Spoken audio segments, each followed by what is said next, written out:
अचार वाली की सफलता। कहानी की शुरुआत होती है एक छोटे से गांव गुलाबपुर से।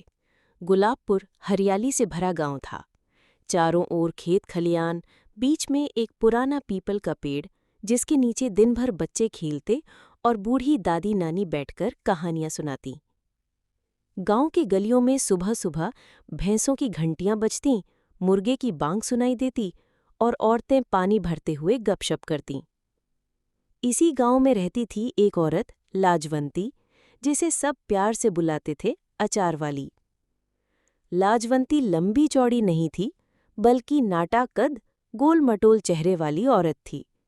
सिर पर हमेशा लाल रंग का पल्लू और माथे पर बड़ी सी बिंदी। उसकी सबसे खास पहचान थी उसका हंसता हुआ चेहरा और हाथ में हमेशा रहने वाला मसाले का डिब्बा।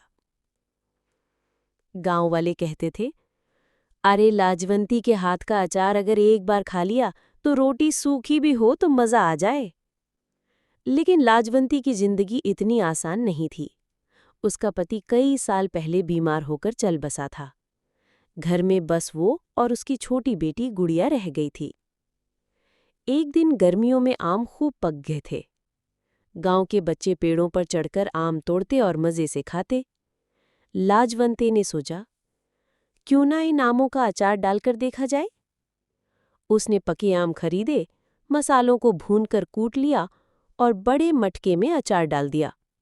पूरा घर मसालों की खुशबू से महक उठा।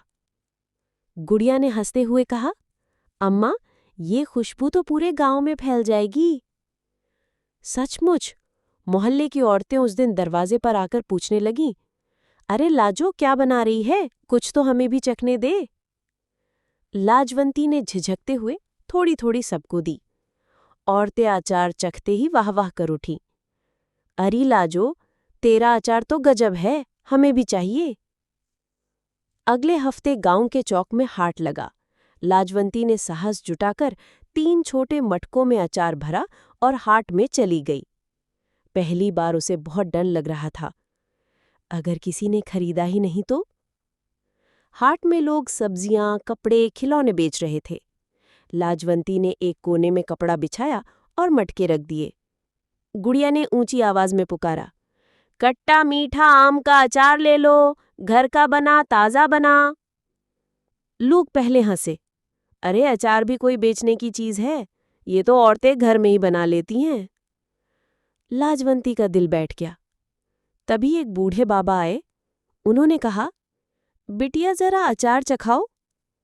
लाजवंती ने कांपते हाथों से कटोरी में अचार निकाला। बाबा ने चखा और उनकी आंखें चमक उठीं। वाह, ये अचार तो मैंने बरसों से नहीं खाया, दे दो एक मटका। बाबा ने पैसे दिए और चले गए। गांव के बाकी लोग ये देखकर उत्सुक हो गए, सच में अच्छा है क्या? चलो थोड़ा हम भी ले लेते हैं। कुछ ही देर में तीनों मटके बिक गए। लाजवंती की आंखों में आंसू आ गए। गुड़िया, आज तो लगता है हमारी किस्मत बदलने वाली है। लेकिन जहां लोग तारीफ करते, वहीं कुछ मजाक उड़ाने वाले भी थे। गांव का बनिया हरीराम बोला, अरे अचार बेचकर कोई अमीर बना है क्या? ये औरत पागल हो गई है। औरतें हंसतीं, अरे लाजो तो पागलपन कर रही है, कल देखना फिर खेतों में मजदूरी ही करनी पड़ेगी। लाजवंती में सुना तो दिल दुखा, मगर उसने सोचा, अगर मैं रुक गई तो कभी आगे नहीं बढ़ पाऊंगी। अगले दिन से लाजवंती ने ठान लिया, हर हफ्ते हाट में जाएगी और अचार बेचेगी। धीरे धीरे लोग उसके अचार के दीवाने हो गए। कभी आम का अचार, कभी नींबू का, कभी मिर्च का, हर स्वाद सबको भाने लगा। गांव की औरतें कहने लगी, अरे लाजो, तू तो सच में अचार वाली बन गई है। गुड़िया हंसकर बोली, हाँ अम्मा, अब तो लोग तेरा नाम भूलकर यही कहेंगे, अचार वाली। लाजवंती ने मुस्कुराकर बेटी को गले लगा लिया। उसके दिल में उम्मीद का नया बीज अंकुरित हो चुका था। उस दिन रात को लाजवंती आसमान की ओर देखकर बोली, हे भगवान, मुझे बस इतनी ताकत देना कि मैं इस छोटे से काम को बड़ा बना सकूं, ताकि मेरी बेटी भूखी न सोए और उसका भविष्य उज्जवल हो। गुलाबपुर के अगले हाट में जब लाजवंती पहुंची तो इस बार उसका चेहरा पहले से कहीं ज्यादा आत्मविश्वासी था। उसने 5 मटके अचार के लाए। गुड़िया फिर से जोर जोर से पुकारने लगी, खट्टा मीठा आम का अचार, तीखा नींबू का अचार, घर का बना बिल्कुल देसी स्वाद। लोग पहले से ही इंतजार कर रहे थे। औरतें बोली, अरे देखो देखो, अचार वाली आ गई। कुछ ही देर में उसके 5 मटके बिक गए। कई लोग तो झगड़ने लगे, हमारे लिए क्यों नहीं रखा? लाजवंती ने हंसते हुए सबको समझाया, अरे बहनों, अगले हफ्ते 2 गुना मटका लाऊंगी। गांव का बनिया हरीराम ये सब देख रहा था। वो सोचने लगा, ये औरत तो मेरे धंधे में सेंध लगा देगी। अचार बेच बेच कर मशहूर हो रही है, कुछ तो करना पड़ेगा। अगले दिन उसने भी बाजार से सस्ता मसाला और आम मंगाया। उसकी पत्नी कमला से कहा, चलो तुम भी अचार डालो, अगले हाट में हम भी बेचेंगे। कमला ने जैसे तैसे अचार बनाया, लेकिन उसमें ना तो प्यार था ना हुनर। जब हाट में बेचने लगे तो लोग बोले, ये अचार तो बेस्वाद है, इसमें तो तेल ही ज्यादा है। हरीराम की चाल नाकाम हो गई, लेकिन उसने हार नहीं मानी। एक दिन गुलाबपुर में पास के कस्बे से एक व्यापारी आया, राकेश बाबू। वो शहर में किराने की बड़ी दुकान चलाता था। हाट में उसने देखा कि लोग लाजवंती के अचार के लिए भीड़ लगाए खड़े हैं। वो बोला, भाई साहब, जरा मुझे भी चखाइए। लाजवंती ने कटोरी में अचार दिया और राकेश बाबू ने खाया तो आंखें चौड़ी कर दी। वाह, ये तो लाजवाब है। बहन, अगर तुम चाहो तो मैं इसे शहर में बेच सकता हूँ। लाजवंती पहले तो डर गई। मैं? शहर? ये सब मेरे बस का नहीं। लेकिन गुड़िया ने उत्साह से कहा, अम्मा, यही तो मौका है, तुम्हारा अचार अब पूरे शहर में जाएगा। जब गांव में ये खबर फैली तो सब दंग रह गए। कुछ लोग बोले, वाह बा लाजो, तू तो मशहूर होने वाली है। लेकिन हरीराम जलकर बोला, शहर में कौन इसके अचार को पूछेगा? वहां तो बड़े बड़े कारखानों का माल बिकता है। लाजवंती ने किसी की परवाह नहीं की। उसने ठान लिया कि अब मेहनत और बढ़ानी है। राकेश बाबू ने कहा, बहन, मुझे 100 बोतल अचार चाहिए और हफ्ते भर में डिलीवरी चाहिए। लाजवंती के तो होश उड़ गए। 100 बोतल? अरे मैंने तो अब तक 10 मटके से ज्यादा कभी बनाया नहीं। वो सोच में पड़ गई। गुड़िया बोली, अम्मा चिंता मत करो, हम दोनों मिलकर करेंगे और गांव की औरतों से भी मदद लेंगे। अगले दिन लाजवंती ने गांव की औरतों को बुलाया। बहनों, मुझे 100 बोतल अचार बनाना है, अकेले से नहीं होगा। तुम सब मदद करोगी तो हम सब का भला होगा। जो भी काम करेगा उसका मेहनताना मिलेगा।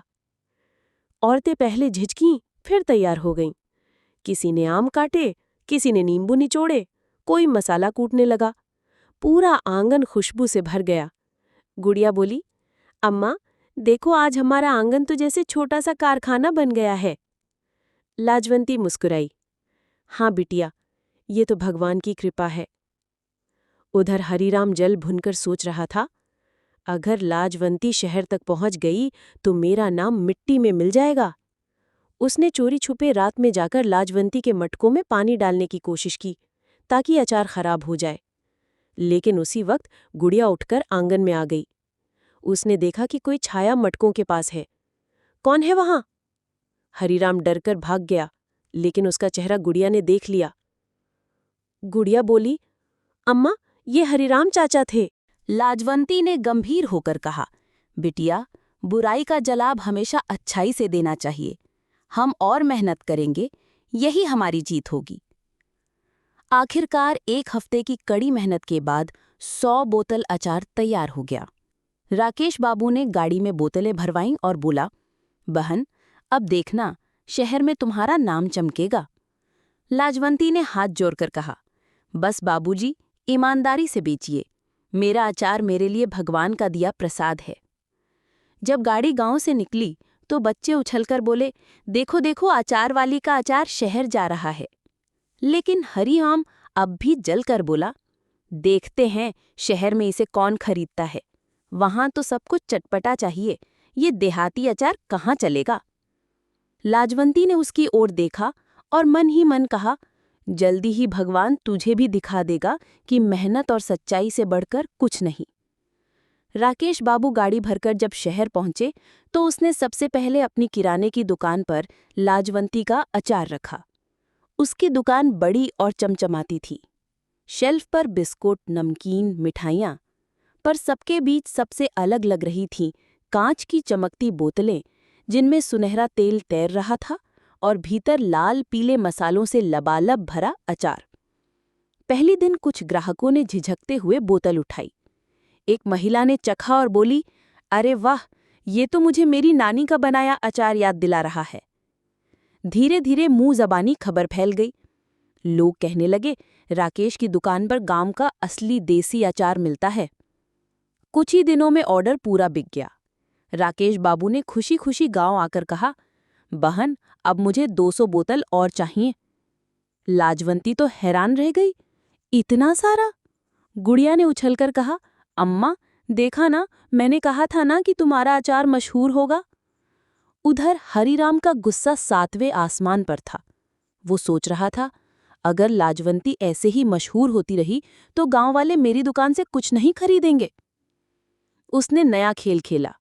शहर के एक ठग व्यापारी से मिला और बोला, भाई, लाजवंती का अचार खराब साबित करवा दो, अफवाह फैला दो कि इससे लोग बीमार हो रहे हैं। ठग व्यापारी बोला, ठीक है, काम हो जाएगा। कुछ ही दिनों बाद शहर में खबर फैली, गुलाबपुर का अचार खाने से लोगों का पेट खराब हो गया। ये सुनकर राकेश बाबू घबरा गए। उन्होंने तुरंत लाजवंती को बुलाया और कहा, बहन, अब हम ऑर्डर रोक रहे हैं।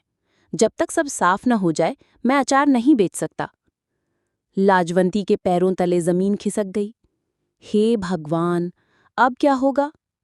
गुड़िया ने माँ का हाथ पकड़कर कहा, अम्मा, घबराओ मत, सच्चाई कभी हारती नहीं। चलो हम खुद जाकर शहर वालों से बात करेंगे। अगले दिन लाजवंती और गुड़िया गाड़ी में बैठकर शहर पहुंची। लोगों के सामने खड़ी होकर लाजवंती ने कहा, भाइयों बहनों, मैं लाजवंती हूँ, गांव की अचार वाली। अगर किसी को शक है तो मेरे सामने अचार खाकर देखो। भीड़ में सन्नाटा छा गया। फिर वही महिला जिसने पहले तारीफ की थी आगे बढ़ी। उसने बोतल खोली, अचार खाया और बोली, ये तो बिल्कुल ठीक है, अफवाह फैलाने वाले झूठ बोल रहे हैं।